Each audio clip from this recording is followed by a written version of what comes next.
Olá, ouvintes do Podcast, sejam todos muito bem-vindos a mais um episódio, dessa vez um episódio especial. Estamos começando essa nova saga de 5 episódios lançados nas quintas-feiras, referentes ao Festival de Fotografia do Distrito Federal, que a gente está sendo parceiros desse festival, e para isso a gente já tinha explicado há um tempo nas redes sociais e tudo mais, a gente já vinha anunciando, que vamos fazer 5 conversas com 5 fotógrafos diferentes com várias temáticas fotográficas, artísticas, enfim, diferentes. Nosso convidado de hoje para abrir este papo especial é o Ebert. Tudo bem, Ebert? Tudo bem? Tudo bem, galera? Como é que vocês estão? Não sei se é boa noite, bom dia, boa tarde. Pra quem tá escutando. Então, gente, tô aqui novamente com meu amigo John. Como é que você tá, irmão? Diga. Salve, boa noite, tudo bem? E você, meu irmão? Tô bom demais. Isso aí. Eu gostaria de começar fazendo uma pergunta. Que eu acho que vai ser bem clichê. Provavelmente a gente vai acabar fazendo uma hora ou outra essa pergunta pra praticamente todo mundo. Mas vamos lá. Como você iniciou na fotografia, senhor Ebert?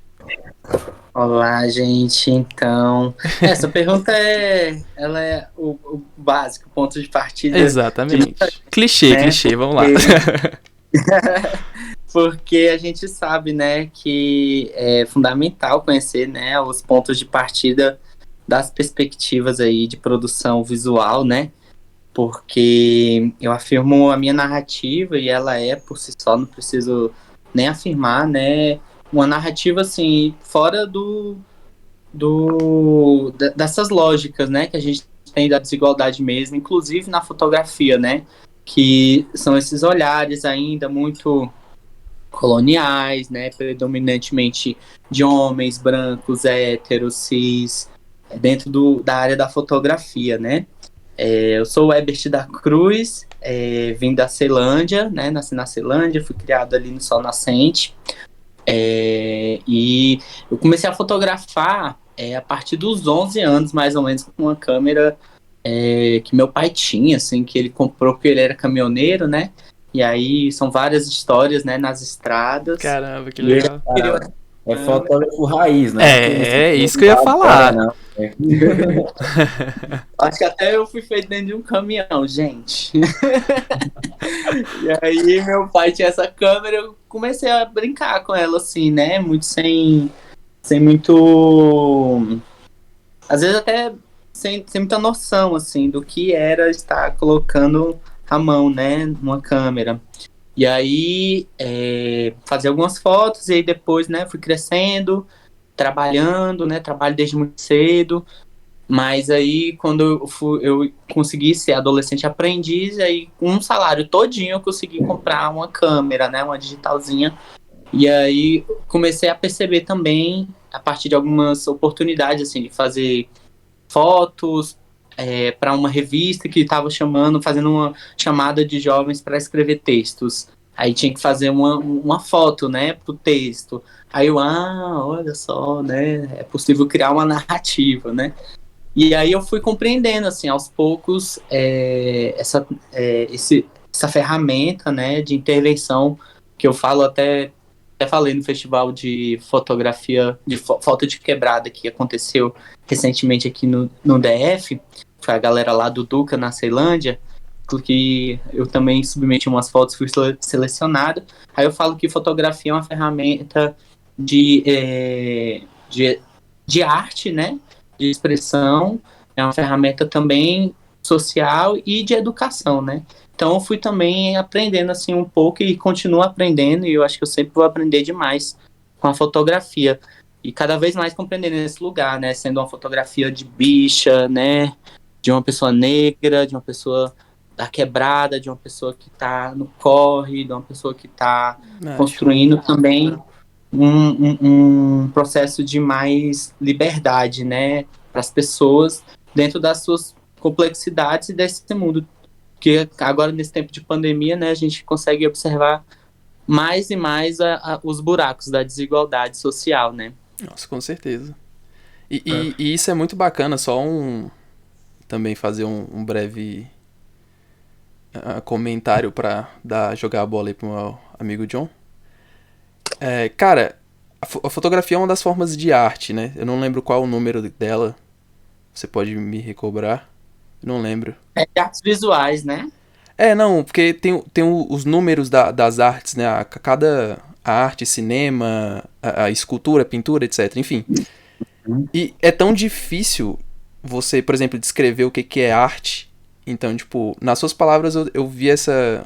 Tipo, como se fosse essa complexidade, assim, de significados e tudo mais, que, tipo, acho que é muita beleza, né? Você tava falando, por exemplo, que a fotografia, tipo, o intuito, a importância da fotografia, né? Eu só lembrei daquele ditado, tipo, de uma imagem vale mais que 1000 palavras, né? Quantas vezes nessa nova geração, assim, que eu já peguei de ensino fundamental por aí, fiz trabalhos de escola, por exemplo, onde, tipo, a minha função era pegar imagens sobre determinado tipo de assunto, ou determinado tipo de...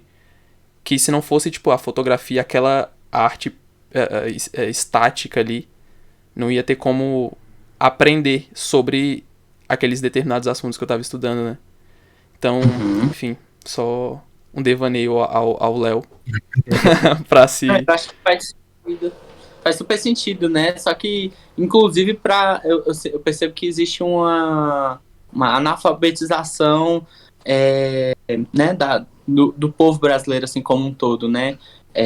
Para a interpretação também, né? Existe um processo de realmente necessidade da gente aprender a fazer leituras de mundo, né? Seja no escrito e também no visual, porque às vezes o visual também né, tem esse dizer, né, que uma imagem vale mais do que 1000 palavras, mas também é fundamental a gente aprender a ler as imagens, né, então interpretá-las e é fundamental a gente ter esse ponto de partida, né, que são linguagens que a gente, a partir de um olhar crítico, né, a partir da sua perspectiva ali, você vai construindo sentidos e significados, né. Show. Cara, legal. E, cara, quando que você se identificou e se titulou, cara, sou fotógrafo? Quando você falou assim, cara, é isso que me vem à tona e eu posso realmente me colocar, me apresentar assim. Eu até agrego a questão de, tipo, de grana mesmo, assim. Você fala, tipo, pô, eu consigo. Quando você se deu conta de que, tipo, você podia ganhar grana com isso, às vezes. Não sei também se você, tipo, vive da fotografia, né? Também é uma pergunta bacana. Sim, o meu corre é a fotografia e outras paradas, assim, eu falo que eu sou comunicador e também artista visual, né? Eu sou formado em jornalismo, sou jornalista de formação, Show. formei pelo ProUni, na Universidade Católica de Brasília, e aí, só que eu percebi que o meu negócio era com imagem, aí tanto a imagem fotográfica quanto o design, né? E hoje cada vez mais também o audiovisual, então eu já entendi que o meu negócio é o visual, né? E aí, quando que eu comecei a me entender fotógrafo, eu acho que foi a partir do momento que eu comecei a criar história, sabe? Comecei eu escrevi numa revista chamada Viração, que é a revista que eu disse para vocês, né? E essa revista é uma revista feita por jovens de todo o país, com pautas que a gente escolhia, né? Então, era um jovem que estava no Sol Nascente, escrevendo para uma revista de amplitude nacional. Então a gente batia aquela responsabilidade, meu Deus, o que eu vou falar nessa revista?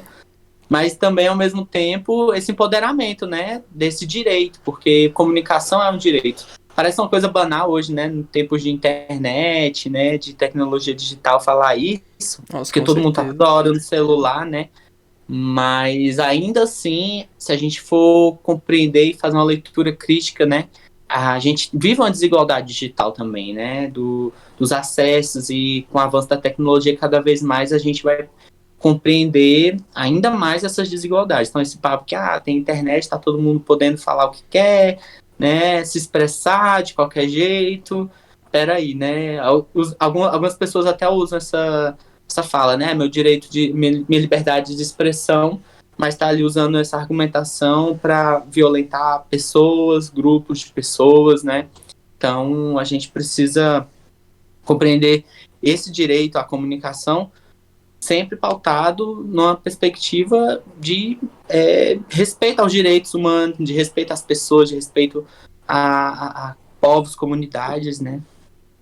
Cara, eu acho isso aí interessante o que você falou, porque um dia desses eu tava realmente pensando sobre um assunto desse tipo nas redes sociais, onde a quantidade de páginas, vamos dizer, pode-se dizer anônimas, onde são criadas para ter likes e mobilizar o money mesmo, com base em preconceito. Não só em preconceito, vários outros tipos, né? E aí, onde eu vi uma página onde ele realmente prega assim, né? Mas ele posta, pode-se dizer, rotineiramente muita coisa, incluindo homofobia. E eu vi ele, tipo, entrando contra, eu acho que era racismo, alguma coisa assim, reclamando de uma página onde o cara fez um comentário racista e tal. E aí eu falei assim, cara, não dá pra levar a sério, porque ele, de um lado, ele rotineiramente ele bota uma parada sobre homofobia, e do outro lado, o bicho quer os direitos dele. Provavelmente ele possa ser uma pessoa que defenda a parte negritude, uma coisa assim do tipo. E eu fico, velho, não dá pra entender, porque essas páginas anônimas são absurdas, né? De comentários absurdos. Cara, rede social é hype. Todo mundo que tá na rede social buscando essas paradas, eu vejo, tipo, posso fazer tipo uma analogia como se fosse surfista. O pessoal quer surfar no hype, sacou? Se você perde a onda, você tem que caçar a próxima, sacou? Então, tipo, o nego não tá nem aí, nego quer brilhar, quer engajamento, quer alcance, etc. E não tá se importando com o resultado final da a notícia e tudo mais. É um desafio, né? A desinformação, que tem base aí em problemas de educação profundos, né, na nossa sociedade, é uma questão muito séria, né? A gente sofre golpes, a gente repete problemas aí do passado, né? Parece que o passado sempre está presente, né? A lógica de colonização, né? As estruturas de violência do racismo, do machismo, da homofobia, transfobia, parece que elas conseguem engolir mesmo, assim, uma, uma série de processos que a gente precisa compreender, né? E aí vai nos afastando, assim, de informações, né, de empoderamentos e vai nos matando cotidianamente, né? Sim. É a Cara, história do isso é uma coisa que, tipo, associada também que eu tô pensando junto com a fotografia, quero saber até a sua opinião. Como uma forma de arte, a fotografia ela dá interpretações diferentes, correto? Por exemplo, uma foto ou alguma imagem estática, a depender do significado que ela tem, pra mim ela pode ter um significado, pro John pode ter outro, pra você pode ter outro. Então, por exemplo, Uhum. quando você faz, porque eu já vi que você, como você já falou, faz fotografias sociais, esse tipo de coisa, né? Faz os projetos e tal. Você tem medo, ou tipo, já até aconteceu, de você fazer fotografias, enfim, tirar imagens com um intuito e alguém ou algum tipo de grupo, tipo, converter aquilo e, sei lá, virar até o oposto ou alguma coisa, tipo, negativa? Tipo, meio que nada a ver com aquilo que você tinha intuito de fazer inicialmente? Uhum. Isso é um perigo, né? Porque eu, por exemplo, não coloco meu nome na fotografia, né? Então, a fotografia vai para a internet, é da internet, né? Sim. E dali pode virar outras e outras coisas. Olha, que chegou em mim, não. Certo? Que chegou em mim, não. Mas a minha foto, assim, que mais circulou, assim, foi uma foto que eu fiz do Criolo beijando o Caetano. Hum, Que é, enfim, né? Eu não consegui acompanhar tudo, porque foi uma foto que, assim, que rodou, né? Foi minha foto assim, mais curtida lá no Instagram. É, de um selinho, gente. Foi uma coisa assim tão rápida, foi um evento assim, que foi coisa de segundo, sabe? Eu tirei essa foto na deu época eu clique tava. na hora, hein? Na época eu tava no festival Mídia Ninja e essa foto deu uma circulada, né? E aí saiu em vários jornais e muita gente começou a me seguir, né? O Mídia Ninja repostou essa foto uma série de vezes. Cara, só um breve corte aqui. Porque você falou que você não bota o seu nome, né, nas fotos. Não. Mas te identificaram só porque, sei lá, foi você que postou, alguma coisa do tipo? Porque como funcionaria, por exemplo, essa autoria, né, das suas imagens e tudo mais, até questão de copyright também. Então, essa foto, você fala dessa foto específica? Sim. Não, ela foi porque eu também peço pra garantir meu crédito lá, né? Foto Ebert da Cruz. Show. Foto Ebert da Cruz, aí me reconheceram, assim, né? Mas, por exemplo, quando eu fotografo e hoje, me compreendendo cada vez mais como artista visual, eu vou enxergando, assim, a diferença das imagens, sabe? Tem fotografias que eu já percebo que tem que eu posso utilizar em um determinado trabalho mais artístico, né? Que aí demanda um cuidado maior, assim, sobre...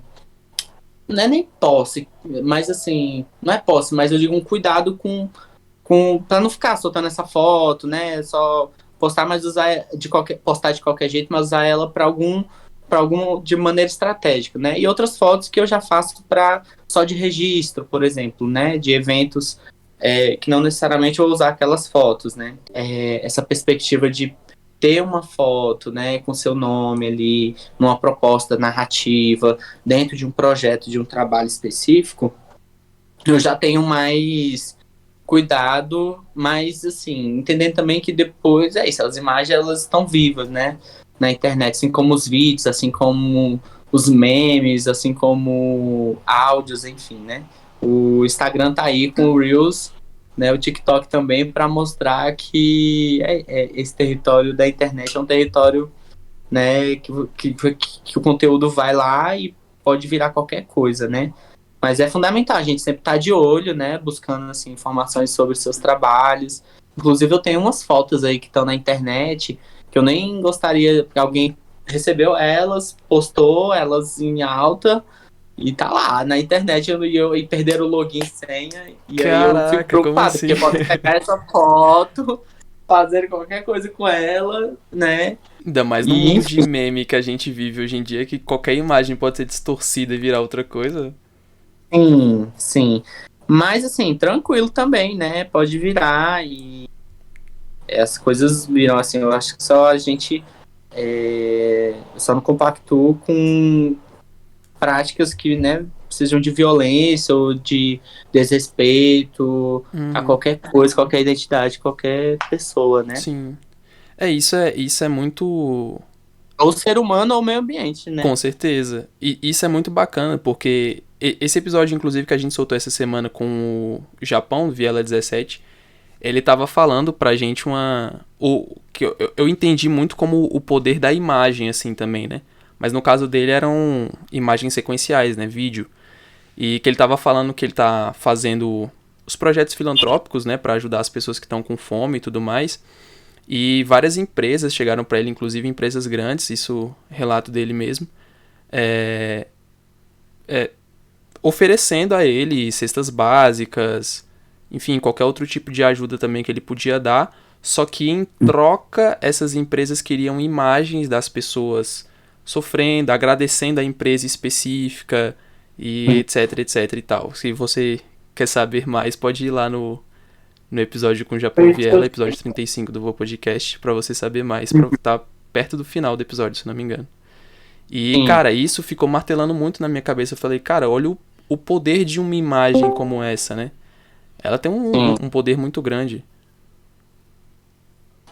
Isso se baseia muito, eu analiso assim, essa imagem, né, de ver a gente que é de quebrada, né, nesse lugar de necessidade, né, de estar sempre necessitado, de estar coitadinho, coitadinha, né, é uma lógica colonial, né, então na pandemia aí a gente percebe vários coletivos culturais, sociais no DF, no Brasil, no mundo, né? Distribuindo cestas, né? Mas muitos coletivos que estão aí, né? Rumo a uma transformação social, não gostariam de estar distribuindo cesta, né? E aí essa relação, né? Geralmente os coletivos fazem pontes com outras pessoas que vão botar a cesta como doação, né? Uhum. E aí é muito importante esse diálogo dos grupos culturais, dos grupos sociais com as instituições grandes, para quebrar esses estigmas, né? De que vai precisar da fotinha de fulano, né? Tipo assim, já não basta estar ali a pessoa, né? Tenho certeza que a pessoa gostaria de estar comprando a cesta dela ao invés de estar ganhando, né? Claro, com certeza. Ela vai muito melhor para ela estar ali com trampo, com, né, podendo escolher o que ela vai comer, porque às vezes a cesta básica vem coisas que ela não necessariamente vai comer, ou, né, às vezes vem arroz, feijão, açúcar, vamos lá, uma cesta básica, né? Óleo, Não vem sal. verdura, não vem, Não vem verdura. não vem verdura, não vem fruta, né? Não vem uma série de outros nutrientes que são necessários ao básico, né? Da gente poder estar se alimentando. Exatamente. Então, de quebrar nessas conversas, assim, essas abordagens, né? E aí, às vezes é obrigatório fazer a foto lá, né? Com a cesta, porque precisa comprovar, mas não dá para compartilhar essas imagens. Olha, estamos ajudando. Isso é uma lógica da ideia do branco salvador, que a gente fala, né? Que é aquele Exatamente. branco que vai para a África e tira a fotinha com uma criança africana, né? Nesse lugar de, estou aqui salvando as pessoas africanas, né? Então, não é dessas práticas, assim, que muitos coletivos, muitas pessoas que pensam em transformação e estão nesse corre, estão trabalhando, né? Mas sim por uma necessidade. E a pandemia tem nos mostrado muita coisa, né? Mostrado várias questões que às vezes a gente acha que já superou, mas não superou, né? Problemas aí que já existiam e foram aprofundados. Então, enfim, Com certeza. várias tretas. E aí, Mr. John? Eu tava com uma pergunta aqui meio que engatilhada sobre o festival, que era o que pode esperar mesmo dos seus trabalhos, qual é o seu objetivo assim, em geral e como é que tá a sua, como é que eu posso falar? Expectativa? Expectativa. Nossa, obrigado. Retardado aqui agora. Como é que tá a sua Aurélio, expectativa, prazer. Bruno? Para agosto, assim, o que a gente está fazendo? Eu não estou nenhuma amostra, né? Mas tem uma articulação que está sendo feita aí, porque eu participo de um movimento cultural chamado Mercado Sul Vive, que é um território de cultura aqui em Taguatinga. Vocês são aqui do DF também, né? Sim. Então, é aqui em Taguatinga, não sei se vocês já ouviram falar, que fica aqui na Ação do Sul, que é um território, assim, que foi construído antes mesmo até de Brasília, assim, porque era um ponto que era de lojas para serem comerciais, sabe, aquelas lojas antigas, aqueles os corredores, assim, de lojinhas Sim, que tinha tipo quitandinhas, nas né, e tal. antigas, então, era lá, Mercado Sul. E aí foi a primeira edificação, né, que foi feita, inclusive aqui, de alvenaria, aqui em Taguatinga. E aí era um lugar de ponto de venda e compra de insumos, né, para trabalhadores e trabalhadoras da construção de Brasília. E aí passou por uns momentos, assim, muito ruins, né, de lá para cá, na década de 70, 80. E aí, nos anos 90, para os anos 2000, começou a ter uma insurgência, assim, cultural nesse lugar. E aí, enfim, algumas lojas ativas, outras não. E há 6 anos atrás, uma parte desse movimento cultural e comunidade ocuparam 8 lojas e um box aqui em Taguatinga Sul, que aí formou-se a ocupação cultural Mercado Sul Vive, né? E por que eu tô falando disso? Porque a gente teve trocou uma ideia com o pessoal do mês da fotografia para a gente desenvolver algumas ações e a partir da fotografia, né, como eu atuo nesse território desde 2015, estou lá cobrindo, comecei fotografando, depois fiz uma grande reportagem, que foi até meu trabalho de final de curso, que é o projeto Retomar para Reinventar, que discute, né, a importância do direito à cidade e cultura na cidade, né, e aí pensando assim, a diversidade, a importância desse território, o patrimônio cultural, que é a quantidade de atividades de grupos que são né, que se desenvolvem, são desenvolvidos dentro desse território, são muito importantes, né? Ali é meio que um território onde brotam muitas ideias e muita gente se conecta. Então, isso aqui, o que acontece?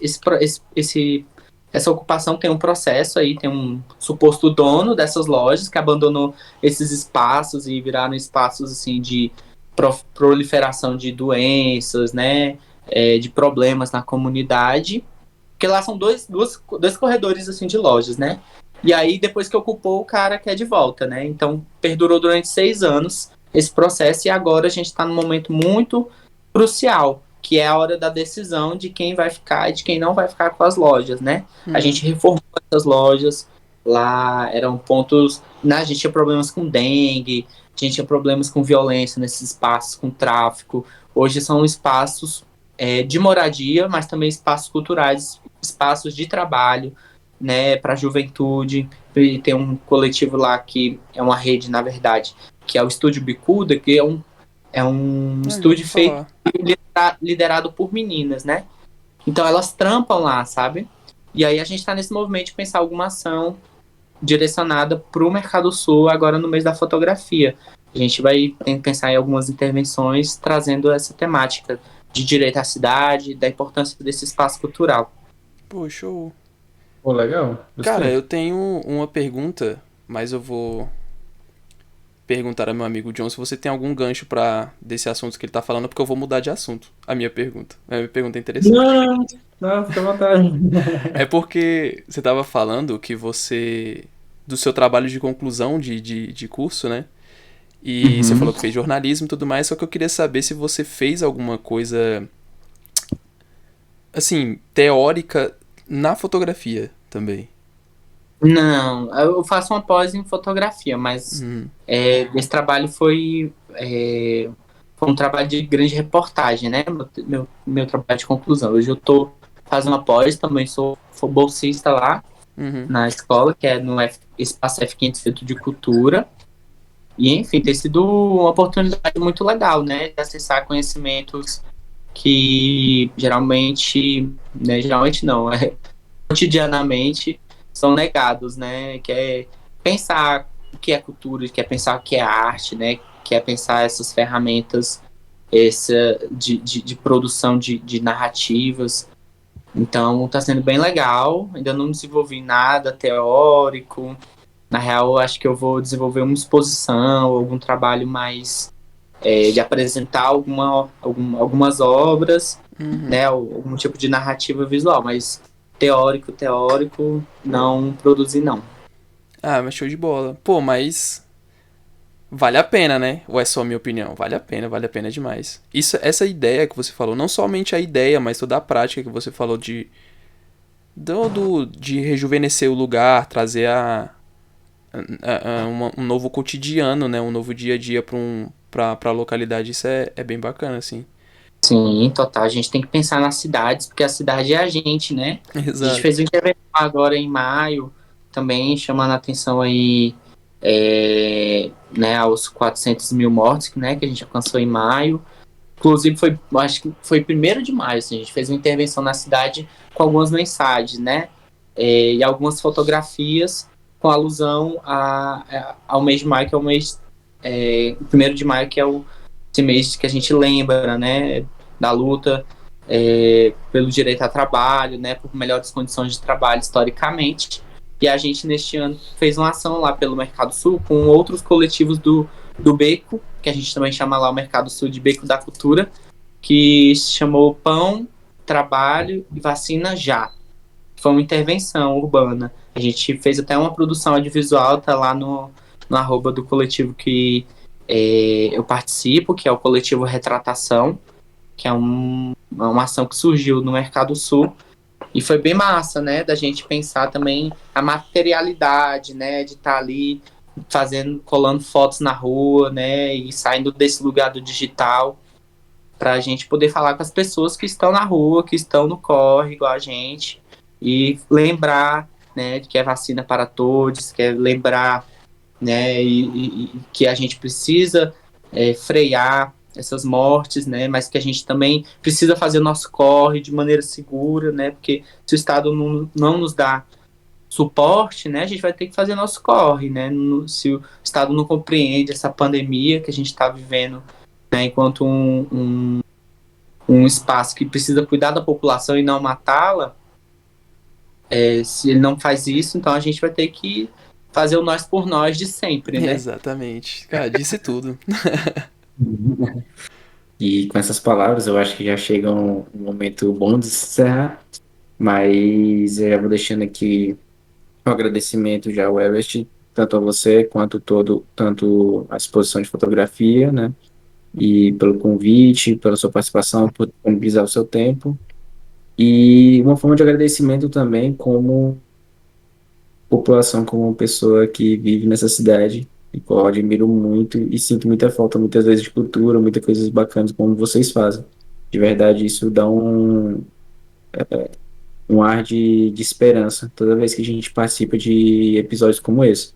Então fica um agradecimento já do John, do Jelly, eu sei que ele vai encerrar, mas enfim, passo a palavra. Não, pode concluir, Herbert, que eu falo minhas palavras e encerro o episódio. Tá Porque se eu bom. falar antes, assim, eu vou te fazer chorar, entendeu? Eu tô zoando. Aproveite para falar suas redes sociais, cara, por favor. Isso mesmo, por gentileza. Só para concluir assim essa fala que eu trouxe, né, já que foi um papo livre aqui, eu trouxe, né, Por favor. fui convidado para falar sobre questões LGBTQIA+, né, e tem a ver com isso porque eu tô lá com as minhas irmãs da Casa Dionísio, que é um coletivo LGBT de Vogue, em Ballroom, um coletivo artístico, e a gente é um dos coletivos que está nesse território cultural, estamos ali pautando as nossas questões, né, no território de luta, e eu acho que faz super sentido a gente falar sobre esse assunto, porque é o nosso chão, né?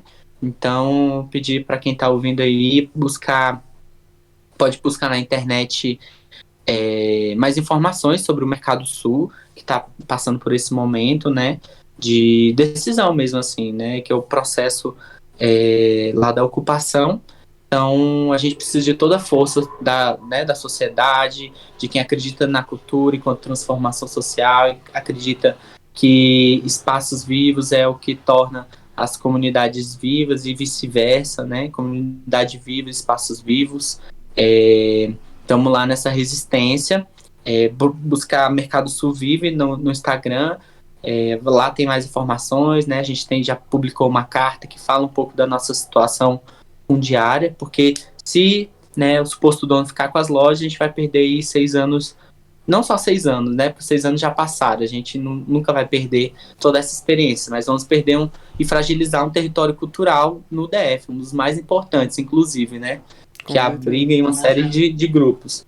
Mas pedir todo apoio aí, né, dizer que o Mercado Sul é nosso, o Mercado Sul é do povo, e que é patrimônio cultural do Distrito Federal, né. Nossa, com certeza. Cara, muito obrigado, Herbert.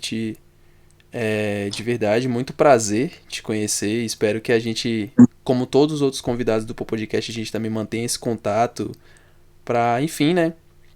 Quando chegaram pra gente a primeira vez e falaram que a gente faz cultura, eu até fiquei assim, meu Deus, como assim? Mas cada vez mais eu tô agregando isso pra mim, né?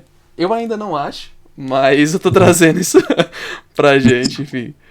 Mas nosso intuito com certeza é agregar pra quem tá escutando e, claro, pra nós mesmos principalmente. Então eu tenho certeza que você, digo por mim, tenho certeza que pro João também, nesse papinho de praticamente meia hora que se agregou bastante pra gente, de verdade. É sempre bom conversar com pessoas com ideias diferentes e tudo mais, então bem bacana. E, cara, é isso. Muito obrigado pelo seu tempo, por essa noite, agradeço, né? Valeu demais pelo convite, agradeço o mês da fotografia e vamos que vamos, né? A gente está aqui construindo essas ideias de intervenção na cidade e vamos usar essas ferramentas aí para a gente poder melhorar um pouquinho o mundo que a gente está vivendo, né? Que não tá nada fácil para ninguém. Com certeza. Estamos todos no corre para sair dessa. pelo menos vives, né? Exato. Só basta ficar vivo, né? Como eu já ouvi a frase, tipo, só vai ver quem ficar vivo, mas basta ficar vivo. Tipo, já tá sendo um trabalho muito difícil só ficar vivo hoje em dia, mas enfim. Cara, um outro detalhe que eu tava quase esquecendo, ainda bem que eu lembrei. Pra gente continuar o festival também, o pessoal pediu pra gente solicitar a você, no final da nossa conversa, que você indique algum colega seu fotógrafo. Eu indico super a Esther Cruz, que tá agora com uma exposição maravilhosa. Tá com uma exposição muito legal lá no Sesc, que é o 365 Negro. Que são fotografias que enaltecem a beleza negra e que fogem daquela ideia, né, que a gente estava falando, das pessoas coitadinhas, né, tadinhas das pessoas periféricas, né, mas pelo contrário, né, tá ali, e a gente sabe que quem tá na quebrada, em sua maioria, são as pessoas que infelizmente, né, vieram dessas histórias do racismo histórico, né, são as pessoas negras em sua maioria. Mas ela tá com essa exposição muito legal lá. Eu acho que vale a pena vocês trocarem uma ideia com ela. É uma mina preta na fotografia. Show. Excelente. Bert, muito obrigado. Muito obrigado a todo mundo que assistiu. Eu sou o Jelly, estou novamente aqui com meu amigo John. Valeu, gente. Muito obrigado. Até a próxima. Tchau.